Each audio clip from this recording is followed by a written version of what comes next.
După ce v-am prezentat prima parte, acum avem cu partea a doua, îi vom pune în saci. Am luat niște saci de plastic, da, de folie, mari, undeva de 250 de litri. Și acum haideți să vă arăt într-o pădure de conifere, da, ace, de pin, conifere, da, tot ce înseamnă, sau pământ acid, din pădure unde sunt doar conifere. Acesta este sacul, l-am umplut un sfert din el, am băgat ce v-am spus mai devreme în el. Acum o să-l băgăm în gaură. Sacul l-am băgat în gaură, dar înainte am tăiat un cauciuc. Vedeți că avem partea aceea de sus, marginea de sus de la cauciuc. Am tăiat-o. Avem gaura, haideți să vă arăt cum arată. Da, avem o adâncime de 50 de cm și în diametru, să zic așa, un 60 de cm, că așa a fost cauciucul. Sacul, înainte, după ce l-am umplut, scuze, l-am găurit să nu ți rețină apă, da? L-am băgat în gaură, eu îndesc bine cu piciorul, să fie tot compostul foarte bine presat. După ce am ajuns la înălțimea dorită,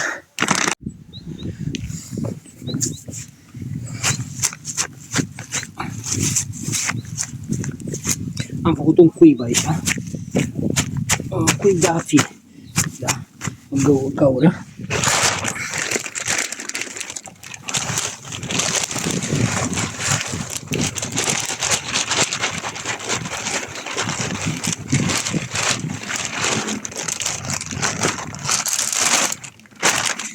Am băgat turba acidă, facem iar gaură frumos.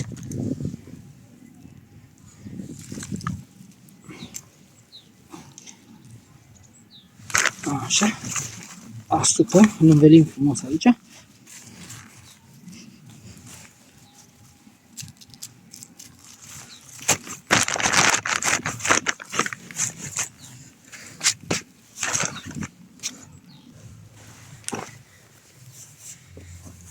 Și acum completăm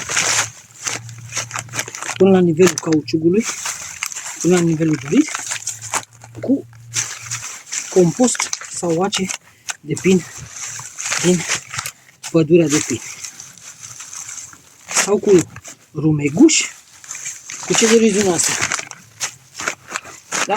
Trebuie băgat bine aici, presat bine, el o să lase și trebuie să mai completăm.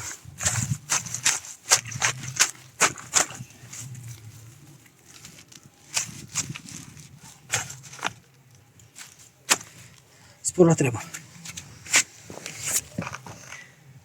De ce am ales varianta asta? Bun. Varianta asta, după cum vă dați seama dumneavoastră, este cea mai ieftină variantă. Toată lumea își cumpără găleți și toată lumea arată, domne, puneți în găleți.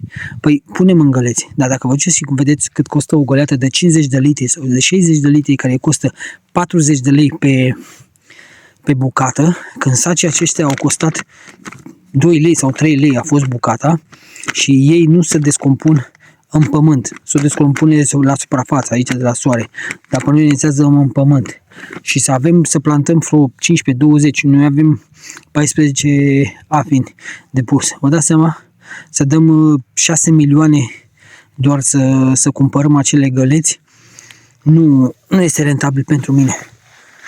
Și după aceea udăm, cum bine știți, 100 de grame de oțet în 10 litri de apă și udăm per plantă cu 1 litru, ca să fie solul acid. Și din când în când, sau la o jumătate de an, sau la un an de zile, venim cu surplus de ace, de brad de pin sau rumeguș, de brad, tot ce înseamnă acid la el, ca aciditatea din compostul sau din ce punem noi aici să lase frumos la rădăcină, ca cu cât are aciditate mai bună, cu atât el se dezvoltă mai bine și o să dea niște fructe foarte dulci. Spor la treabă și numai bine!